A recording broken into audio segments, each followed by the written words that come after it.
What's good, folks? It's your brother Mad Black, the most dangerous black man on the internet. The brother that told you that the only pig that is worth a damn is the bacon on your cheeseburger. And I'm here, black up in your face again, with some more pro black commentary. So, the other day I was outside cleaning up my car, just trying to clean out some of the trash and vacuum the rugs on there and stuff and shake them out.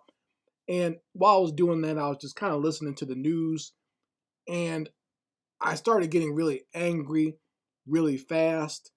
And it was because the news kept talking about all the excuses that the police were giving for not running into that school in Uvalde and saving those children from that little punk ass mass shooter, Salvador Ramos.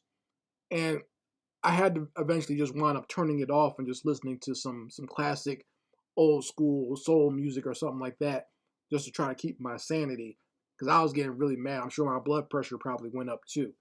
So I want to talk a little bit about these little scary ass police that refused to go into the school and face down this little 18-year-old punk, while he was murdering little children. Because the prevailing thought out there is that the police, they're so well trained, they're prepared for anything and for any situation. They always make these cops out to be so great, like superheroes or superhuman when it comes to how they deal with us.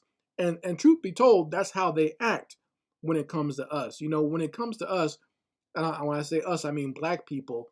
Police all of a sudden turn into RoboCop, or they all of a sudden turn into an '80s Arnold Schwarzenegger movie where they just can't.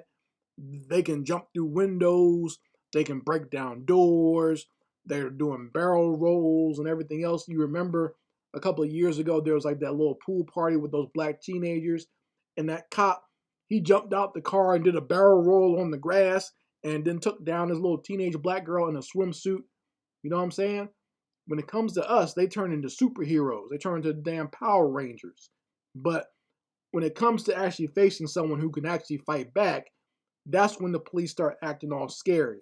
And I noticed this way back when I think it was the summer of 2016, where some of those brothers, like Micah Johnson, when they started shooting back at police, and they got real scary. I mean, even thinking way back, even before that, Chris Dorner had the whole West Coast shook. When that happened with Chris Dorner, the whole West Coast was shook. I remember how the news reports were back then. The fact that they actually had someone actively out there attacking police who was actually trained in military tactics, that had them scared to death. But like I said, moving forward with Micah Johnson and everybody like that, they were scared to death. I remember just how scary the police were all acting when all that stuff was going on. So when it comes to anyone who can actually defend themselves and who is actually armed, the police, they showed their true colors. And it's definitely not blue. It's more like a big yellow streak going down their back when it comes to that. And this whole situation that happened in Uvalde proves that without a shadow of a doubt. That blue line is really a yellow streak. All right? The blue line of bitches. These people are not the super soldiers they've been made out to be in watching movies. We all grew up in the 80s and the 90s. We remember movies like Lethal Weapon with Martin Riggs, and we remember Stallone in movies like Cobra. We remember John McClane. Remember, John McClane was a New York cop. He was the illest man. He could fight terrorists and everything else, right? Remember? It didn't matter if he had shoes on. Didn't matter if he had a T-shirt. Nothing. He could face down terrorists in any capacity whatsoever. Every cop was superhuman in the 80s. Remember that? But, that kind of seeps into our pop culture, and we think that that's real life. And we find out that it's not. Now, when our children are actually in danger, we find out the cops are nothing like that at all. There's not going to be a rogue cop who doesn't care about getting fired or or losing his badge that's just going to run headlong into a situation where there's hostages or an active shooter. No, these fools are going to go outside and quote unquote form a perimeter, which is basically them just hiding behind their cars or whatever. Because I think the two of the cops, they actually engaged with the shooter, and he didn't even shoot them, he grazed them, and those fools jumped back. Okay, so this is what I'm talking about. These guys are not the superheroes they've been portrayed to be, and it's time for us. If you did have that in your mind, you need to get that out of your mind.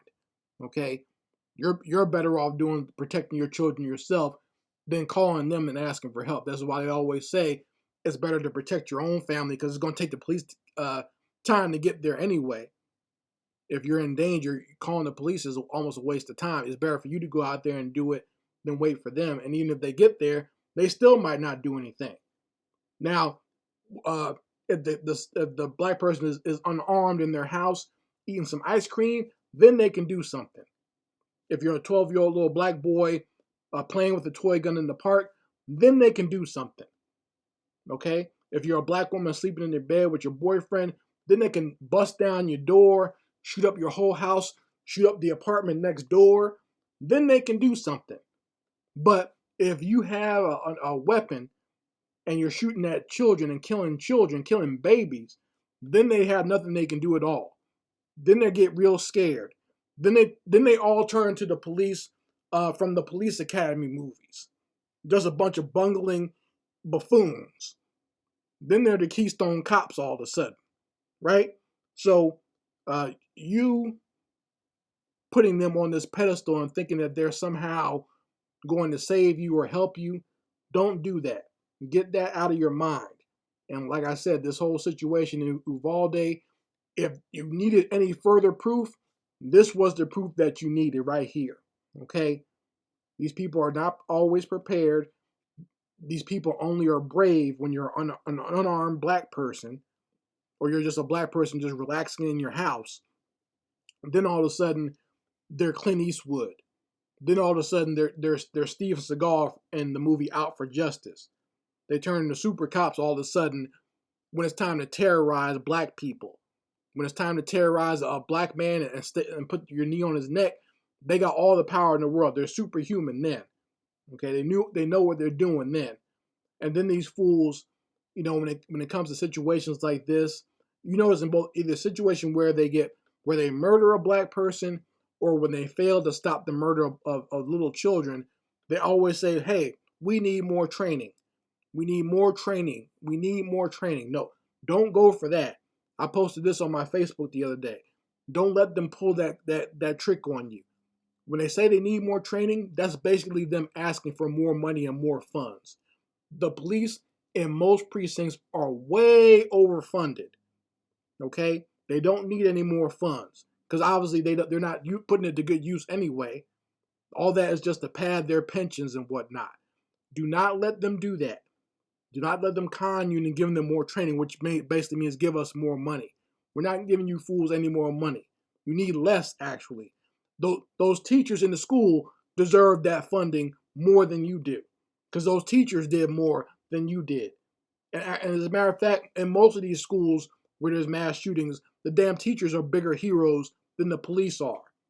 Those teachers need more funding, get more funding, because they're going to at least do something to protect those children more than you are. Okay? So you folks let me know how you feel about it in the comments section, and let me know what you feel about these punk ass police.